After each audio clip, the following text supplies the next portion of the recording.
ವೀಕ್ಷಕರೇ, ದಿನಕ್ಕೊಂದು ಆತ್ಮೀಕ ಕತೆಗೆ ತಮ್ಮೆಲ್ಲರಿಗೂ ಆತ್ಮೀಯ ಸ್ವಾಗತ. ಈ ದಿನದ ಕತೆ ನಿರೀಕ್ಷೆಯು ನಿರಾಶೆಯು.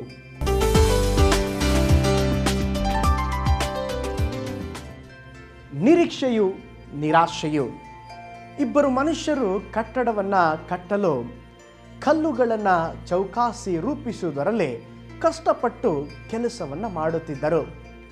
ಆಗ ಒಬ್ಬ ಸಭ್ಯ ವ್ಯಕ್ತಿ ಅವರಲ್ಲಿ ಮೊದಲನೆಯವನ ಕಡೆಗೆ ಬಂದು, ಏನಪ್ಪ, ಏನು ಮಾಡ್ತಾ ಇದೀಯಾ ಎಂಬುದಾಗಿ ಕೇಳಿದ.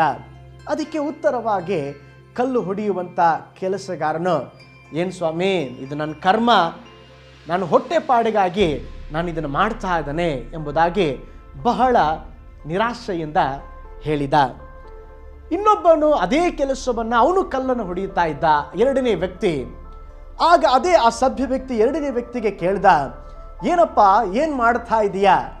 ಆಗ ಅವನು ಹೇಳ್ದ, ಸರ್, ನಾನು ಅರಮನೆಯಂತಹ ಮನೆಯನ್ನು ಕಟ್ಟುತ್ತಿದ್ದೇನೆ ಎಂಬುದಾಗಿ ಸಂತೋಷವಾಗಿ ಹೇಳಿದ.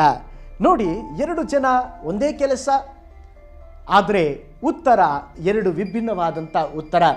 ಒಬ್ಬನಿಗೆ ನಿರೀಕ್ಷೆ ಇತ್ತು, ಒಬ್ಬನಿಗೆ ನಿರಾಶೆ ಇತ್ತು.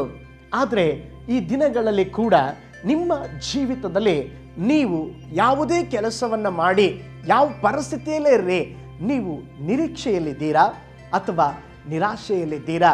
ಸತ್ಯವೇದ ಹೇಳ್ತದೆ, ರೋಮಾಪುರದ ಪತ್ರಿಕೆ 5ನೇ ಅಧ್ಯಾಯ 5ನೇ ವಾಕ್ಯ, ನಿರೀಕ್ಷೆಯು ನಮ್ಮ ಆಸೆಯನ್ನು ಭಂಗಪಡಿಸುವುದಿಲ್ಲ. ನಿರಾಶೆಯಲ್ಲಿ ಅಲ್ಲ ದೇವ ಮಕ್ಕಳೇ, ನಿರೀಕ್ಷೆಯಲ್ಲಿ ಜೀವಿಸೋಣ. ಕರ್ತನು ನಿಮ್ಮನ್ನು ಆಶೀರ್ವದಿಸಲಿ. ಮತ್ತೊಂದು ಕಥೆಯಲ್ಲಿ ನಿಮ್ಮನ್ನು ಸಂಧಿಸ್ತೇನೆ. ನಿಮ್ಮ ಸಹೋದರ ಪೌಲ್ ಜಾಯ್. ಶುಭ ದಿನ.